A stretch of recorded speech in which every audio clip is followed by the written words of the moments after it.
नमः सिद्धेभ्यः।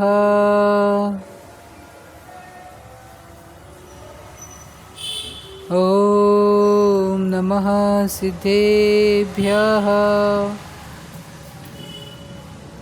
आज आचार्य भगवान ग्रंथराज सत्यार्थ बोध में ईर्ष्या व्यसन पर विशेष प्रकाश डालते हुए कह रहे हैं, संसार के पतन के कारणों में ईर्ष्या बहुत बड़ा कारण है। पर की विभूति लक्ष्मी उत्थान सहन न कर उसमें द्वेष बुद्धि रखना, अंदर ही अंदर झुलसना झलना ईर्ष्या है। हृदय से किसी भी क्षेत्र में होती हुई उन्नति को सहन न करने की असमर्थता ईर्ष्या है। ईर्ष्यालु को न दिन में शांति मिलती है न रात्रि में। चंद्रमा की चांदनी, चंदन के छींटे, शीतल सुवासित जल भी उसे शांति नहीं दे पाते। कदाचित गंगा जल आदि शरीर को ठंडा कर सकते हैं, पर अंतरंग की दाह ज्वाला पानी आदि द्रव्यों से भी शांत नहीं हो सकती। विश्व में जितने भी देश युद्ध, राष्ट्र युद्ध, ग्रह युद्ध हुए हैं, उनमें प्रधान अहम भूमिका किसी की रही है तो उसका नाम ईर्ष्या है। चाहे शीत युद्ध हो, चाहे मूक युद्ध हो, चाहे जल युद्ध हो, मल्ल युद्ध हो या दृष्टि युद्ध, ये सभी परस्पर ईर्ष्या के कारण ही होते हैं। जिसके अंदर ईर्ष्या के कदम दृढ़ हो चुके हैं,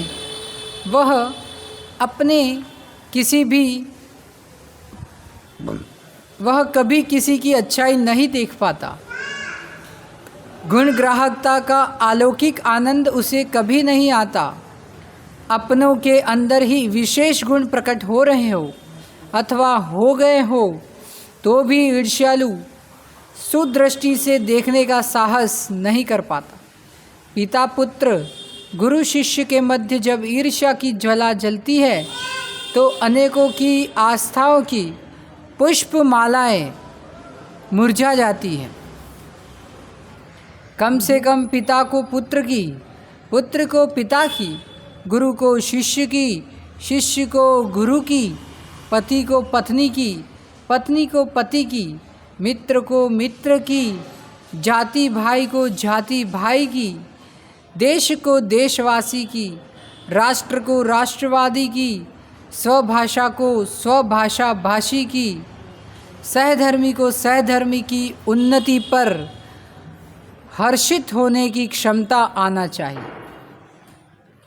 जैसे एक सच्ची माँ अपने बेटे की उन्नति पर प्रमुदित होती है, ऐसे ही प्रत्येक जीव के अंतरंग बहिरंग विकास पर गुणग्राही पुरुष स्ववात्सल्य भाव से प्रसन्न होता है। वे ही इस लोक में श्रेष्ठ जन हैं जो पर के विकास में स्व का विकास देखते हैं। श्रेष्ठ ज्येष्ठ जन, राजनेता, धर्म नेता देश के विकास में स्व का विकास देखता है, धर्म के विकास में स्वधर्म का विकास देखता है।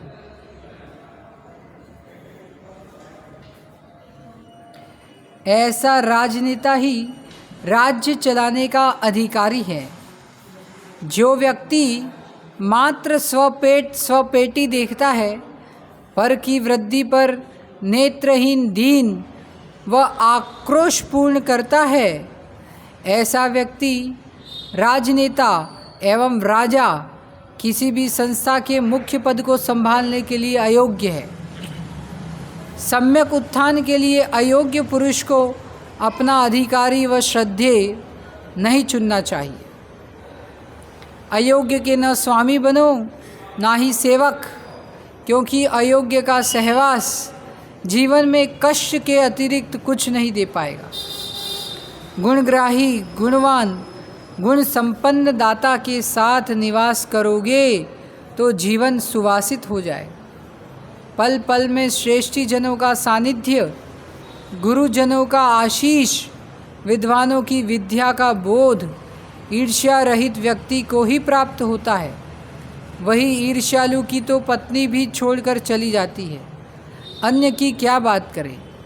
श्रेष्ठ यही है कि विश्वास के साथ रहना सीखो, यही आत्मोन्नति का मार्ग है। ईर्ष्या की ज्वाला में आहूत हुए लोगों का इतिहास लिखा रखा है। सद्धर्म के ईर्ष्यालुओं ने त्यागी साधु महात्माओं पर घोर घोर उपसर्ग किए, मंदिर मूर्तियों को नष्ट किया, परिवर्तन भी किया, सदशास्त्रों की होली भी जलाई, बहु बेटियों के शील नष्ट किए। कौरव पांडव युद्ध में किसकी भूमिका है? ईर्ष्या भाव की। नारायण प्रति नारायण का युद्ध भी ईर्ष्या से ही प्रारंभ होता है। ज्ञानी जनों को चाहिए जलने के पहले जलना छोड़ दे। यदि जलने के पूर्व जलना नहीं छोड़ पाए तो भव भव घोर दुख में जाएंगे। अपयश, अकीर्ति, लोक अविनय और दुर्गति के दुख, ये सब ईर्ष्या का ही फल है। साधु एवं सम्राट को कभी भी अपना चित्त ईर्ष्या की आग में नहीं जलाना चाहिए, क्योंकि यह सर्वथा घातक ही है। ओम नमः।